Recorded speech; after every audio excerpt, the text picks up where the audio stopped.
Good after, Good afternoon, and welcome to the Dibble Institute's March 2026 webinar on nonprofit advocacy, the basics. So if in chat you want to tell us who's here and where you're from, that'd be fun to see. Um, as I was saying, regaling our speakers before we started, this is our 12th year of running Dibble webinars.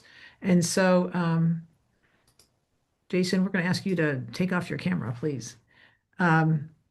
So anyway, so welcome this afternoon, and people from Montana and Arizona and Delaware and Illinois, and yeah, you're all over the place. So welcome, welcome, welcome.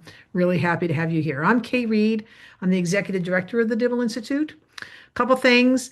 We're on Zoom, so like by now we should all have figured this out for sure. But there's always something that happens. So if something's wrong with your audio, check your settings in the control panel. There was a number to dial in on in your invitation. You might log in, you might log out. So I mean, do your best. We'll also be monitoring the chat. The chat button, area to make sure there's no problems. I think there are some handouts. If there are, they will be in the control panel, and we'll put them in the chat box in the control panel. And we'll continue to add those. The Q&A is there as well, so you can add that. You can ask your questions there, and Terry and Jason will take questions both within and after the presentation. And if you want need closed captioning, please turn that on. I will say this out loud. We're recording this. It will be available to you a lot, and the slides as PowerPoints, and so you can share it with others afterwards. So here we go. Can you raise your hand if you're brand new to a Dibble webinar? Let's see. Okay. Okay, there's a fair amount of you that are brand new to Dibble webinar, so we'll just go over the basics here. These lovely people are Charlie and Helen Dibble. They're our founders. Charlie was an engineer, a fix-it kind of guy, and he saw that young people, this would be in a long time ago, 80s, probably before many of you were born, saw that young people were struggling and not hopeful about their future relationships. And so he found researchers in the field. He figured out what you could probably, and his insights are still, pretty much what we know today. And he decided that what he wanted to do to make the biggest bang for his buck was to start an organization that would translate research into teaching tools that others would use. So Dibble is not a direct service provider. We instead support organizations that are direct service providers. And so our reach, since Charlie started this, last year we reached conservatively 117,000 young people. That doesn't count people who might have taught it for a second or third or fourth or fifth year. So thank you. You guys make this possible. We serve nationally. We're independent. There's no one in the back room. And we're a nonprofit organization like many of you are, which is why I think we're all here today to talk about nonprofit advocacy. So a few things about us. We have a really niche interest. We want to help young people build and sustain healthy relationships, especially romantic relationships. And this is, if you ask a young person, like, are you interested in learning about your love life? And they're like, oh my gosh, my love life? Oh, I'm there. And so we know it's a really critical part of a young person's development and most young people do have romantic relationships. So we can make it less scary for adults to work with young people to help them build healthy, long-lasting, or just healthy ones and get ready for their futures. So that's our mission. We have some key values, like we're big fans of research. You can see we update our programs every 3 to 5 years, and there's always new research. We evaluate our programs to make sure they're effective and see what impact they have. And so our programs can change slightly from time to time because as research makes things more clear or not. So we're big fans of research. That's number one. Number two, we're also huge fans of safe, stable, and nurturing families. When you talk about romantic relationships and you talk about long-term romantic relationships, there's a lot of ways to set those up, cohabiting, married, single parents, and the most important thing for outcomes for children is that whatever family form you're in, it's safe, stable, and nurturing. So that's really what we're big fans of. And finally, are believe that relationship education is for everyone. Doesn't matter your age, doesn't matter your regional location, it doesn't, we all can use help. I've taken relationship education classes. My husband and I have. I give them away as wedding presents. So I'm a big fan. I'm a big fan of all of this, right? I lead the Dibble Institute. Of course I would be. Okay. So again, pleased to have you here. So we're going to talk about nonprofit advocacy and invite my friends Terry and Jason to pop on with me. Um, the Dibble Institute has been doing advocacy for a long time, and most often we did it solo. So I'm meaning I would wander to Washington D.C. when I was on a trip. I'd knock on my congressman's door. I'd say, "Hi, how's it going?" I might say, "Remember us," but it was very sporadic. And then my board suggested that we do this in a more methodical way, that we have a goal, that we have reach, we have regular things going on. So I found the good folks at APS, American or Active, sorry, Active Policy Solutions. Sorry for mangling that. Um, and I really like, and so just in full, what's it called, disclosure, transparency, we contract with Terry and Jason to do our government relations work in Washington, D.C. and other states as needed. And the reason I did this is they have a lot of experience in federal policies, in strategy and government funding. They helped me do a Hill Day. So they not only took me to lunch, but they took me to see a lot of senators and congressmen and their staffs. They are experts in funding and appropriate. I mean, I could go on and on and on. So I thought it'd be worthwhile because many of us who run nonprofits think to ourselves, oh my gosh, how do I influence my county board of supervisors? How can I, it's scary because I might lose my nonprofit status. And so I brought Jason and Terry onto this to demystify this and empower you to engage in advocacy at whatever level you and your board feel comfortable because it's an important space to be. We saw earlier this year, like a year ago, where a lot of funding was going south, and we did a lot of advocacy with Dibble clients to call their senators and congressmen to make sure that those funding streams were maintained. So it's an important skill to have in your toolkit for those of you who are in management. And if you're a board member, it's good to have a policy around this kind of work. So enough about me. We're going to say hello, Terry. Hello, Jason. I know you, and if you want to say anything more about yourselves, please feel free. Well, thank you, Kay. Really appreciate it. Hi, everyone. I'm Terry Likowski. This is my colleague, Jason Marmon. It's really nice to be here with you today. Thank you so much for joining us. It's great to see such representation from all around the country. And thanks, Kay, for your kind words. It's been a really wonderful partnership with the Dibble Institute these past 2 years. So the goal of today's conversation is for us to really kind of have an advocacy 101 for nonprofits. I had a chance to look at your pre-webinar survey. Thank you so much for those of you who filled it out. It's really helpful to get a better sense of where you're coming from and what your goals are with the presentation. No pressure on me at all. I hope to meet all expectations. But really what we want to do is hopefully share a little bit more about how policy works, what are the different ways you can engage, specifically distill down into funding. It's kind of been the wild, wild west this year of government affairs at the federal and state level. So we're hoping to kind of talk through that. But we'd love to have an engaged, conversation with you all. So please, throughout the presentation, put questions in the Q&A. We'll answer them as they, go through our slides. And we'll also have some time at the end for questions as well. Jason, if you can go to the first slide. And I know for some of you who are experts, it was interesting for me looking at the Excel grid of responses. So some of you have a lot of experience in this, and this will probably be very redundant for you. So I apologize for that in advance.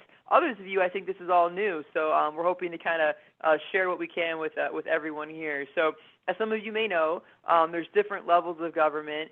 And for a nonprofit like yourselves who are local based, serving your communities, it's kind of equally important to understand the different points of engagement because as you're looking at navigating different things your organization might need, having relationships with your federal officials, your members of Congress, people in the administration, as well as your state and local officials are kind of equally important. They have the opportunity and ability to have access and unlock different resources for you, particularly as you're looking at navigating government funding. There's a lot of money that sometimes people just leave on the table at the state and local level.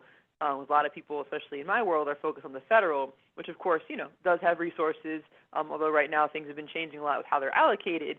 But thinking through and making sure you have connections with those state and local officials is also a really important tool to keep in your toolbox. These are our levels of government. Jason, if you can go to the next slide. Well, what is government affairs? It can mean a lot of things. For us, government affairs is kind of a catch-all for how are you engaging with government officials. So for us, a lot of that is how do you stay informed and educated about what's going on in the policy arena that impacts your organization. I think, one of my biggest jobs and our firm's biggest jobs is to really serve as a translator for some of our clients. It's like, how do you, understand this gobbledygook and what it's going to actually mean for your day-to-day lives and the money you rely on and the people that you serve? Part of government affairs is, making sure that you build and maintain relationships with policymakers, as I mentioned, at the federal, state, and local level. You are all experts in your field, in the work that you do, in your communities. And so part of government affairs is really educating and informing government officials and being a resource for them. So, serving as a thought leader, and that's a lot of what we do for the Dibble Institute, at the federal level is, really educating members of Congress and their staff about what is relationship education and what are good policy decisions that they should be making that can better improve and inform relationship education. A piece of government affairs is lobbying, where you're directly trying to influence policy, advance bills, or potentially impact regulations. We'll talk a little bit later about what constitutes lobbying versus non-lobbying, and as a nonprofit, what you're allowed to do. I know there's a lot of reservations about that, but we'll get into that in detail. And then government affairs also involves the pursuit of money and government partnerships to help fund and support the work that you do. Jason, if you can go to the next slide. I was a college athlete, so I'm always on the offense. So for me, being an advocate is about being proactive. If you can stay ahead of the curve, you have relationships, so people are coming to you, before you have a bad bill that's already passed. The goal of government affairs is to be aware of things before they happen, be consulted on them, and have a voice in the process. One of the things I know some lobbyists kind of get a bad rap, but in reality, the Hill is run by 22 to 30-year-olds who have, at any given time, 20 different issues they're supposed to be experts on. And they're not. It's just not possible to be. And so, having people like yourselves who can help inform policy is so critical because they really just do not have the capacity to be experts in every field and really do rely upon this nexus of interactions with local experts and practitioners through government affairs to be able to pass, good bills that impact the field in a positive way. Jason, if you can go to the next slide. So, okay, we're going to try this for the first time. So if you guys could, Kim, if you could launch the poll for us. Question for you all, does your organization have existing relationships with government officials?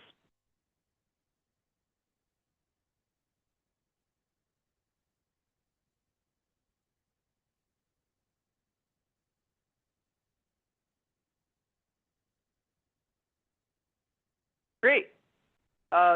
Now, Kim, remind me, can they see what I see in terms of the results? Shared that?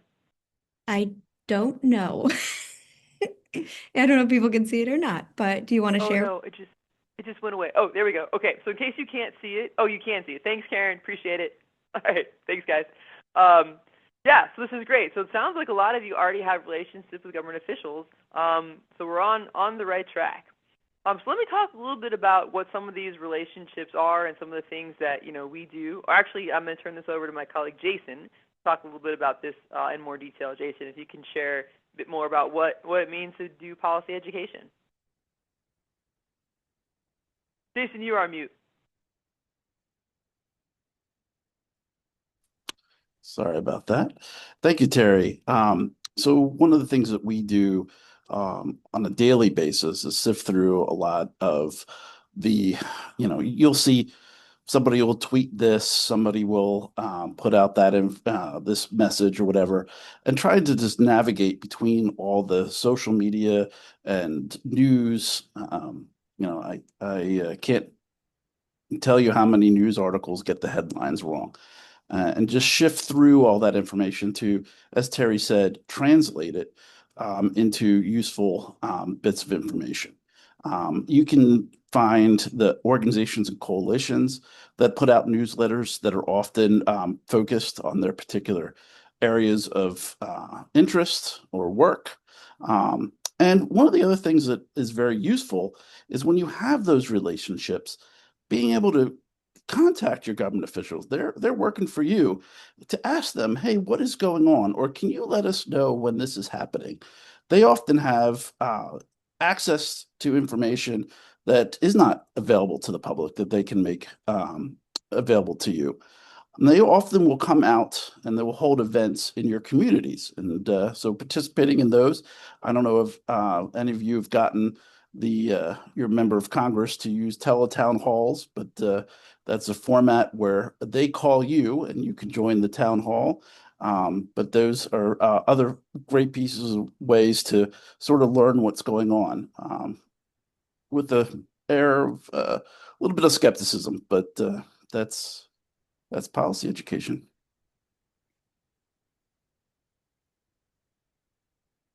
Thanks, Jason. We can go to the next slide. Want to talk through the next one? Certainly. So building and maintaining relationships, I think, is one of the most misunderstood part. I come from somebody who's worked for in the government circles for representatives. I cannot tell you how many times somebody says, "Oh, I'm a good friend of the congressman or good friend of the senator, or I know this person," and they have no clue who that person is. So we really try to arrange meaningful meetings targeted for particular purposes. And then we want to then keep them updated. So once you've developed your relationship, you meet with them once. Figure they might meet with 5, 6 groups in a given day. Put that over a week, over a month, and you get an understanding um,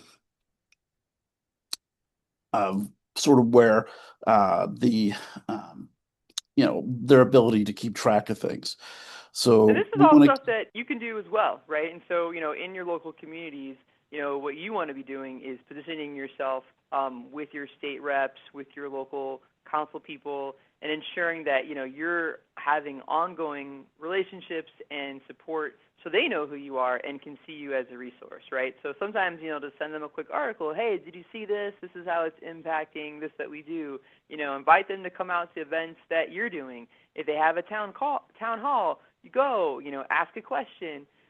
They love photo ops. So if you have an award ceremony, invite them to come out and present an award. And also keep in mind that it's not just having a one-time relationship, but it's maintaining it. The staff, especially in these offices, turnover at least on an annual basis. And so, you have to stay kind of front of mind. So for us, the people that we really want to have in our corner and have strong relationships with, we're trying to make at least quarterly contact, if not monthly. And you don't always want to be asking for something, right? I know most of you are CEOs of your organizations, and you're very familiar with donor and funding cultivation. This is no different, right? You got to date a little bit before you ask them. You got to try to close the deal. So you always want to, offer them support, offer them to be a resources before you're coming back and asking them for money or asking them for something. So the more they can see you as an expert and someone who's engaged and a resource, the better you can advance that relationship. Jason, if you can go to the next slide, please. So part of this is, showing your stuff. Show them that you are a thought leader and that you are an expert, in this field. So taking part, in a briefing, if they're having a local town hall, or, the mayor's having a roundtable, offer yourself as an expert, bring in people that you served, that are their constituents that can contribute to the conversation. If there's regulations or things that are coming out, commenting on them, signing on to different letters, going to your state capital or even Capitol Hill. These are all ways to really position yourselves and your organizations as the leaders that you are. Jason, if you can go to the next slide. All right, so poll number 2, has your organization engaged in lobbying or advocacy activities in the past?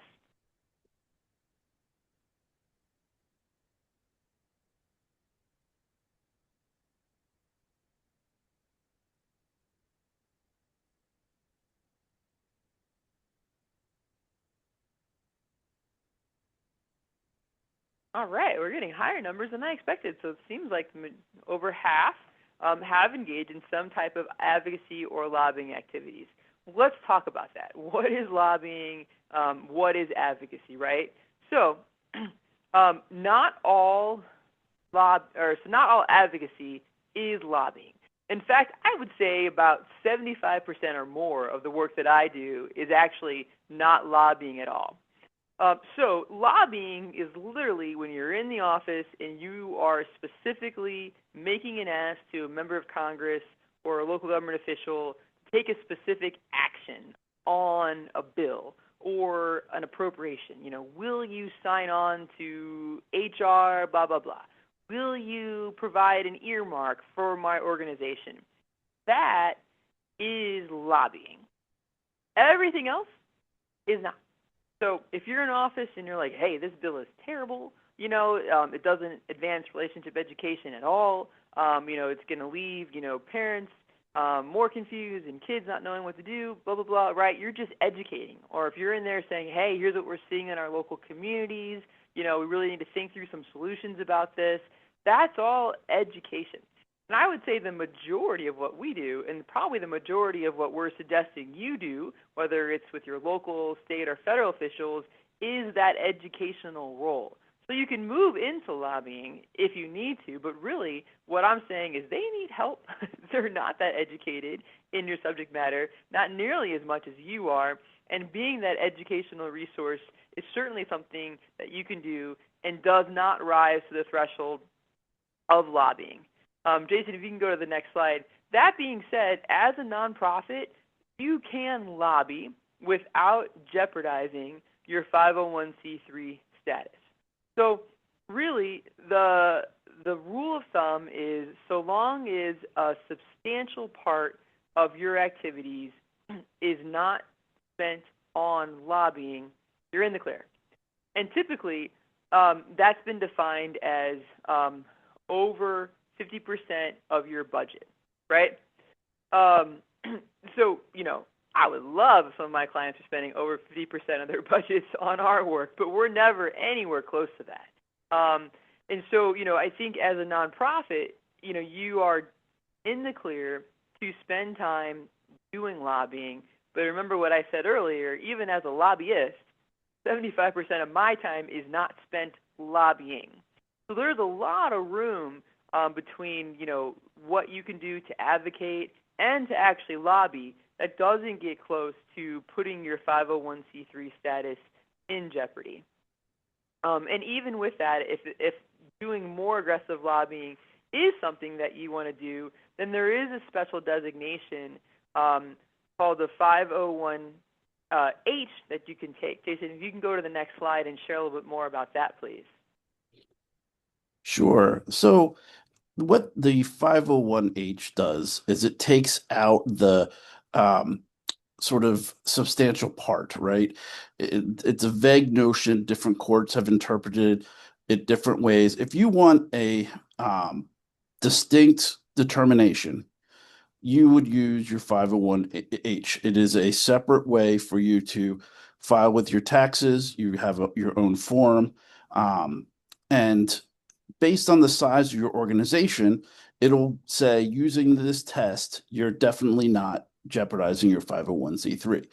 So if you don't file, you're under the general test, and I would say 99.99% of the people on here if not all people on here would be fine. But if you want definiteness, then you have the option to go on the 501H. Let me show you what the sizes are so you can start you can start seeing how much money you would have to be spending on lobbying to even have a worry about your expenses coming close. So you can see here there's a fairly large amount of money that you would need to be spending on pure lobbying, as Terry said, not the non-lobbying stuff, but pure lobbying for you to meet the threshold under the H designation.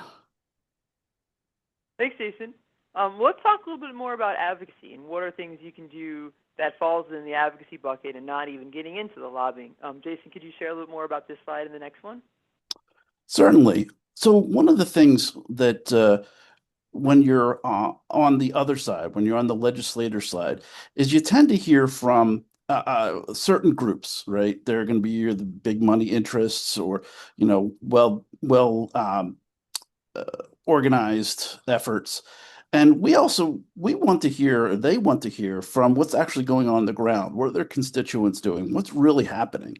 And so they want you to be keeping them informed of the work that you're doing. What does the community actually need? This is gold for them, right? You are their eyes and ears, sort of the people telling them what's actually going on, and they don't get enough of that. I can guarantee it. You could be sharing suggestions to them of how they can make changes, practices, funding. I can't tell you how many times once they've gotten to know you and they trust you as being, a knowledgeable thought leader, when they come to you and say, "Hey, we're going to be writing the announcement for next year's grant. What would you recommend we be focusing on? Right? What do you really think the needs are?" And you're like, "Wow, I get to define the rules of what I'm applying to," and that's the proactive part Terry was talking about. Um, you can do this through meetings with them, letters, calls, emails, and site visits are totally undervalued. Getting them out to a photo opportunity, um, it just creates, 1,000 words, pictures 1,000 words, that much stronger of a relationship. Just understand they have tight schedules. So if you invite them once and they don't come, that doesn't mean that they don't want to come. Keep inviting them. Keep finding opportunities for them to come out and work with them until they can come out. Um, so those are various ways you can advocate, along with the more traditional joining groups and the support, like Kay was mentioning last year when we rallied to support various funding streams at the federal level. So some of the examples of things that we've engaged in, and you might be familiar with, juvenile justice reform. It's always at some level of government being worked on. The how best to reduce juvenile crime, keep delinquency under control. You want to, they want to always try to figure out where they can cut funding from, and they're going to cut funding from places they don't hear people talking about. I think this is another thing that's really good to stress. If you are benefiting from something in the government, make sure you're talking to them just as much as if you don't like something, because the things they don't hear people saying we like, when they in that last minute have to cut off a couple $1 million here, those are the programs that are more likely to get cut. So state regulations, we are seeing a lot of activity across the board on regulating various curriculum activities in classrooms. So obviously sexual and relational health are prime examples. TANF funding. I don't know if you're aware of what TANF is, but TANF is sort of when people say welfare, that's the old terminology for it. TANF was designed to create pathways to bring families out of poverty. And that's a pretty wide mandate. And there's a lot of different ways that states can use that federal money to accomplish that. And so you can work, for example, with your state to recognize pathways that your organizations are involved with that would in turn bring families out of poverty. Funding elimination, we just talked about that. And programs need to be reauthorized. So every 6, 7 years, you will see a lot of focus on a particular area of policy. And that often is prime time to be influencing because that's going to lock policy and law for a next 6 or 7 year period. Um, so those are some examples.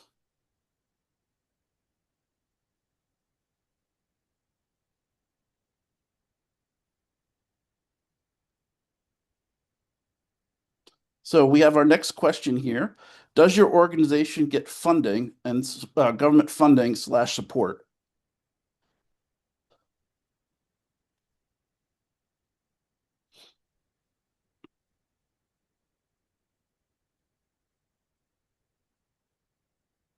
That's a Well, that's pretty great. healthy. Looks like a lot of you are already getting government funding. I'm curious if it's federal, state, or local, but I forgot to ask that poll. So, also, I want to remind you, as we continue on through our presentation, please feel free to ask questions in the chat box. I'm sorry, in the Q&A box. We'll address those at the end. But if you're anything like me and you forget things right away, feel free to post them now. And if they're relevant to what we're talking about, I'm happy to address those. Jason, if you can go to the next slide. Let's talk about the money.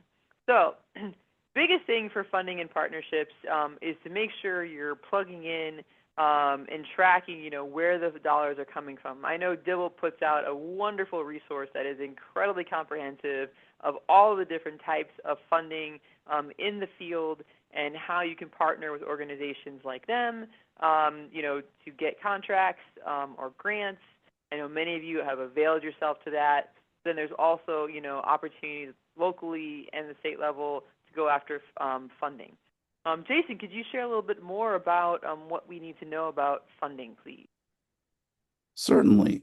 So funding comes about starts off with usually an annual funding bill. These are usually thousands of word page documents, but you can find in that the legislative body's direction to the executive saying, hey, this is an important subject, we should be spending on it, or this is how you should be spending that money. So that's the place we start. And then we want to make sure we're on the list. So a lot of funding agencies and governments have lists. They don't always have them available like through their website. Sometimes you have to call them up and say, hey, is there a notification list that I can get on? So you want to make sure that you're on those notification lists and getting the notifications. At the federal level, it's called grants.gov. It's sort of a one-stop shop for all grant opportunities. It's still not perfect, but it does give you an overview of what is coming out every day for available funding. And asking. I am all for going to your representative or your mayor's office and just saying, hey, what funding is available that could help with this? Often they have, especially in the executive side, they often have money set aside that is not designated. So even if you applied for all the grants, there's still money that's there that can be used for I don't want to say pet projects, but targeted use. And so sometimes just by asking, they might be thinking, how the heck can I use this money to blank? And then you come in and talk about your organization and say, hey, we'd love to partner right at that time. I can't count how many times that has happened. You'll hear terms like RFP and NOFA. Don't be scared. That's just another way of saying announcements of the funding opportunities. So, that's what those mean. Buzzwords are very important. There are trends that, especially nowadays, where you have AI doing your initial investigations, they are looking for certain things that are meeting certain characteristics. One recent development, though, is now there's words to avoid. And we've seen that list fluctuate a bit in the last year. But just having a pulse, talking to your representative, a lot of times your representative is your friend. They want to see the money coming into their district. So talking to their grants experts and saying, hey, what are the good terminology we should be using, what shouldn't we be using, you can get tips from them as well. Letters of support. So letters of support can come from your partner organizations, other leaders in the community, but they can also come from your government leaders. So if you have that developed relationship, again, the representatives want the money coming into their district. They can write on your behalf saying, hey, I'm Congressman so and so, and I think this project deserves, and this organization deserves the money. It accomplishes two things. One, it puts the funding entity under notice that they're being watched. And second, if you have an issue, and it happens every once in a while, where let's say your applications gets thrown out for a technical reason that's inappropriate. Because your member of Congress has been notified about this and they are engaged, it puts them in a better position to then advocate on your behalf to get your application back into consideration. Unfortunately, you know, problems like that happen, and having them on your side can be very, very useful. The other And thing yeah, they can do too, and we saw a lot of this, especially the first half of this year. I know many of you have grants that were delayed or people left, no one's answering the phone. They have a person dedicated in the office to really serve as their constituent liaison for grants and those funding. So if it's a federal grant, if you call your local member of Congress's office and you let them know, hey, I'm supposed to get this grant, I can't get a hold of anyone, our program director is gone, can you help me? That is their job, to help facilitate that. So, if something breaks down at HHS and you don't know who to call your member of Congress and they can help make those connections for you. We've had a lot of success this past year in really involving Congress more with those issues because things have been just so dysfunctional at the agency level. So I would continue to urge you to do that. I had a really good question in the chat box about those of you who do have federal funding, and if whether or not you can participate in lobbying activities with federal dollars. So you are right in your question that you cannot use the federal money you receive in your grant to lobby. So, but you can still lobby even if you receive a federal grant. You just have to use money from a different pot.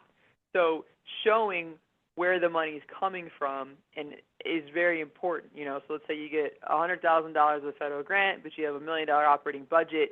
You can lobby. Just make sure you're clear that who's paying the lobbying bill and that it's not being paid for with the federal grant. And there are lobbying disclosure forms, so we fill those out, and that helps track everything and make it very clean. And again, nothing precludes you from doing the advocacy, the thought leadership, the education work that we already discussed. There's no danger of running afoul of that if you are getting federal funding. The second part of the question is it okay for us to go on record supporting or opposing legislation with federal funding as long as those funds are not being used to lobby or disseminate the message?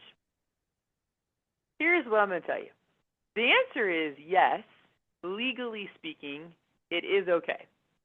But if I'm being honest, we're in a whole new environment right now. So this, to me, is more of a political question than a legal question.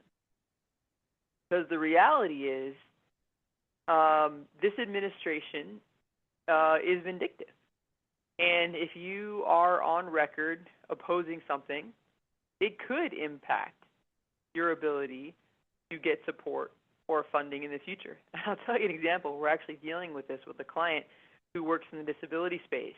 And they went on record opposing a bill that was really bad for the disability community. And then there's another bill that we're now all working on together that's good for the disability community, and they literally can't get a meeting with the offices because of what they opposed previously.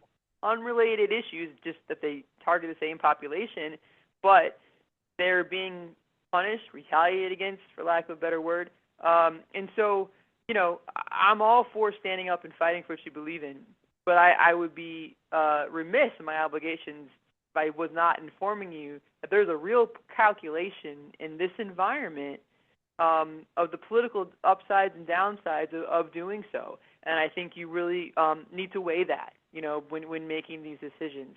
And there's certainly ways to voice opposition, under the radar, without formally having it on record, right? So, we have been doing that a lot with some of our clients, right? We'll have a lot of closed door meetings, but we're not signing on to something visibly that there could potentially be a political downside with. So it's a tricky needle to thread right now, and a really great question. Yeah, and to your point earlier, Terry, educating, so saying what does work and what doesn't work based on your experience, the science, and everything is not opposing or supporting a bill. So that part doesn't cross that line. Yeah. Jason, if you can go to the next slide, please. Go ahead. This one's all you. Sure. So one of the things that people think of when it comes with the government is it's all about the money, right? It's all about dollars, and dollars are very important. But there's a lot of assets that the governments have access to, building spaces, expertise. There was a lot several years ago, a lot of focus on trying to expand, for example, STEM education, some of the STEM things. Well, the federal government put mandates out for people at NASA, people in Department of Defense to have so many partnerships and outreach to the community. So they were starving for organizations to come out and reach to them and so that they could share their expertise and resources in that way. So I want you to sometimes think outside the box, and that's why we say funding/partnerships, because there is other ways you can benefit your organization that isn't just grant money related. But of course, grants are the big things. We give a couple big examples here at the federal level. One thing also to keep in mind, a lot of federal money is given to states and localities to distribute under federal rules. So even, for example, the 21st Century Community Learning Center, which is the biggest federal funding source for after-school programming in the country, that money goes to your states, and the states then award the actual recipients. So there's sort of two players in that mix. Federal sets the ground rules, and then the states then implement those and pick who gets the money. Earmarking, you can find that at all levels of government. Some are more open and apparent. Some are a little less apparent. At the federal level, several years ago, they brought back the practice. They call it different things now. You'll hear them called community-directed funding or congressionally directed funding. But these are the funds that they can sort of pick the winners, right? Instead of you going through a grant competition or some other type of means of trying to get the funding, you go directly to the source, whether this is a legislator, the mayor, or whatever, and they then will decide which ones get the funding. Then they go to the agency that has it and says, hey, give them part of the money that's allocated to mentoring, right? So you get a mentoring grant, right? You fill out the paperwork, but you've already been selected. So it's a sort of a backwards way of competing for the funding, or a more direct way, depending on how you look at it. Of course, there's contracts, loans, tax credits, all these things that are going on at the federal level that can mean life or death for your organizations and are things that you want to be keeping well aware of. Next poll question. All right, we got our final poll. Kim, if you can fire away for us, please.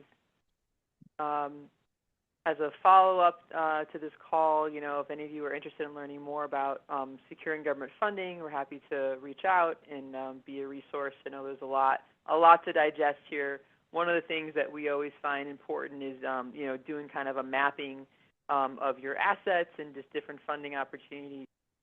Kim, if you don't mind launching the poll for us, please, that would be great. Definitely trying, but it's not okay. not working. Okay. Let's make sure you're not leaving any more money on the table. While we're waiting for that, any questions? If people want to put them in the chat or in the Q&A, that's actually the last slide on our presentation here. So happy to take any questions you have at this time.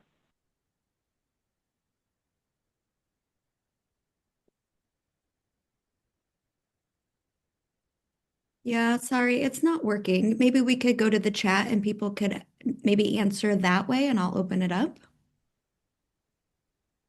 Yeah, sounds good. Or, as a follow-up, when we send our follow-up, if any of you are interested in learning more, we can just indicate that there too. So, all good, but I'm happy to take any questions people have too. How does funding change with the administration change, Kathleen? That's a really great question. There's several ways that we see those changes manifest themselves. So one is, different funding priorities, right? So different programs you will see get prioritized with different amounts of funding, right? So, one administration, this administration, for example, has really defunded a lot of work in social emotional learning as one example, right? And so that is a big change that we see. Also, the way the grants, come out. And Jason, do you want to share a little bit more about what we've seen so far? Sure. Actually, so what we're describing is the sort of the criteria of those buzzwords. So when there was a dramatic shift in sort of what you wanted to be including in your grant applications, and but the money itself really has not changed dramatically. There has been a reduction, maybe about 10% across the board. Most of the funding that the administration tried to cancel was restored by either intense congressional pressure, which is what we were talking about, going and asking your members of Congress to intervene, and also through the courts. So that's part of the noise that's gone on. You hear about things canceled, and then 2 days later, they canceled tens of millions of dollars in mental health funds and reverse course within 48 hours. And I would So just add that in this space that many of us inhabit, which is around the sex education world, ever since I've been doing this for, decades, if it's a Republican administration, they're going to talk a lot more about abstinence. If it's a Democratic, administration, they're going to talk a lot more about comprehensive sex ed. And there's always been what's the word? They've both stayed in place. Abstinence and comprehensive sex ed remain in the government funding stream because people in Congress are the ones who defend them. So, but that does change. Okay, so somehow the question 3 is back up. If you'd like, so you can put yes in the, oh, here we go. There we go. There's the poll. Thank you, Kim. Okay, I'm going to put into the so Dibble, what we like to do is also help, and this is different than what Terry and Jason do, but we have a toolkit that you can look at where it talks about the money that comes from the federal government to your state for distribution within your state to do these projects. Not every state does it the same way. We can't guarantee that everybody, there's no guarantees, but this will be some markers, and we're about to put up. What did we just learn about yesterday? Anyway, we just learned about a new one that we were going to put up. So, anyway, so it's, there's like 35% of all nonprofits rely on federal or state funding. Others are more reliant on donors, and so it just depends. But people who are really going in and doing work with high needs communities are often government funded. Okay. So just by the way, Dibble has taken the 501(h)(c), whatever it is, and there's no cost to it. You can not take it at any time. But for us, we decided it was worth it because it makes more definitive what you can spend versus the other way, 501(c)(3) is like, oh, well, until it's too much. And you think, well, how do you define too much? So 501(h), isn't it, Terry? mhm. Helps That's you right. determine as a nonprofit. And so it felt to our board like there was no downside to, okay, so here's all the results. Um, uh, there was no downside to making that getting that except whatever it's called, delineation with in the IRS. So it was no big deal. Okay, so everybody wants more money. This is a surprise. Only one person. Shocking. Yeah, one person said, no, I don't need it, but good for you. Because there are, I mean, let's just say, I mean, I'll just be honest, there's a lot of downsides of having government funding, right?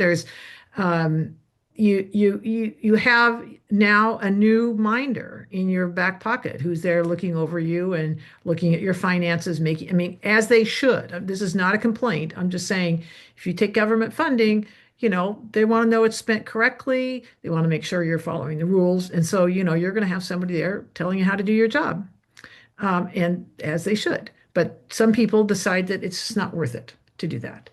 Um, and you can build up a whole staff, and then 3 years later, your funding's gone, and you have to say goodbye to those staff. And so some people don't want that volatility in their organization. They much rather build their own capacity within within their donor community. But I will say, I watched organizations like during COVID who had good relationships with their counties and cities, and they got money from their cities and counties that had come down from the feds to address COVID and learning loss and this and that. And there were these funds that weren't like it was emergency funding, and so like they didn't necessarily have a long runway to launch.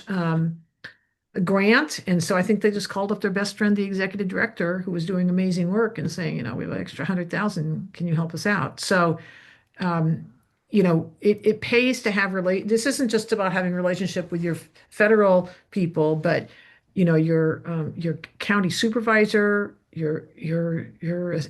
you're depending on your city format, if you're in a big city, you might have an assigned council member. If you don't, you might have not. And it doesn't like I personally contribute to my who is he? A county supervisor's reelection fund every 4 years, and it's like $50 well spent because he remembers me. I mean, I think he does good work, but if I want my phone call answered from the county, I get a call right back. So I also think there's some things that you have to do strategically as individuals, not as your organization, to build those relationships. So I'm all about it. Right. So not just the elected workers, but the government workers. Oh, for sure. It's all of, Dibble's motto is it's all about relationships, right? And so if you like, I know several, you know, yeah, I know several people who manage the big grants at the federal level. And whenever I'm in DC, I go have coffee with them. I'm very careful that I don't there's lines I can't cross. I can certainly ask about their children and their travel, and we can get to know each other, and they can ask me my opinion. There's certain things I can't do, but it never hurts to have a good relationship, for sure. So thank you, Janelle. Um, okay, Connie, we see you. Yeah, so these are tough times because you just don't know what's coming down. I think it pays to know who your representative is and who your senators are, and as an individual, you are of course have First Amendment rights to talk to them about anything you want, and as a representative of your organization, you also have First Amendment rights. You have to be probably a little more careful, as Terry said. You don't want to push over the wasp nest, but it's important that you be seen. So and tell them your good work. Okay, so if there's no further questions, we're going to give you 6 minutes of your life back. Okay, sorry. So Kim's reminding me. Thank you, Kim. Oh, Janelle asked, do all types require a match? Not every grant requires a match. Many don't. Some do, many don't. And that can change from year to year. Like the marriage grants used to have a 10% match, and now they don't. So it just depends. And they also, even the ones that have matches, they sometimes have the ability to waive the match under certain circumstances. So if there's a particular need, then so look at that as well. Right, and it could be in-kind donations, right, or in-kind match. So you could say, the organization is going to pay me anyway, but I'm going to match my salary. Let's say $10,000 of my salary is going to be part of that match because I'm going to have to spend that amount of time managing the grant. So there's ways to do it. And And so, I will also say, oh, sorry, Kay, go go ahead. ahead. I was going to say, while everything I said is true, some grants that don't require matches, it is looked upon, especially in this administration, favorably if you can show one, right? So, like, a kind of way to go above and beyond an application sometimes is to show, like, or put in there, like, oh, we have a donor who's also willing to contribute to this, because one of the things a lot of times they're looking for is, like, what happens when you don't have the grant anymore? How are you sustaining things in the future? So to be able to showcase that in your grant application, it can be kind of bonus points for you. And here's the warning about that is if you say you're going to do a match, you've got to do it. You can't say, oh, Right. the donor went away or oh, next year. No, no, no. So it's yeah, that's great if you can get extra points for doing that, but you can't do it and then take it back. So um, yeah.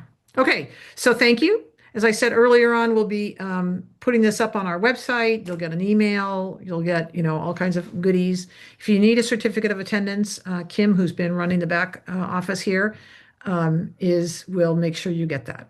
So thank you. So let's keep going. We want to talk about next month. Woohoo! So this is super fun. We're having people from Child Trends talk about how to have conversations with teens about healthy relationships. It can be really kind of tough sometimes, like, how do I say it? I don't want to annoy them or I don't want to turn them off. And so these are two experts who are going to make it easy for all of us to have those conversations. So thank you. I see. Thank you to all those of you I know and those of you I don't know, or I'm just waiting to get to know you. So if you want a certificate, write kim@dibblinstitute.org. That's the easiest way. Yeah, there's Kim. kim@dibblinstitute.org. Okay, everybody. So next in April, we'll see you April 8th, and may you be well in the meantime.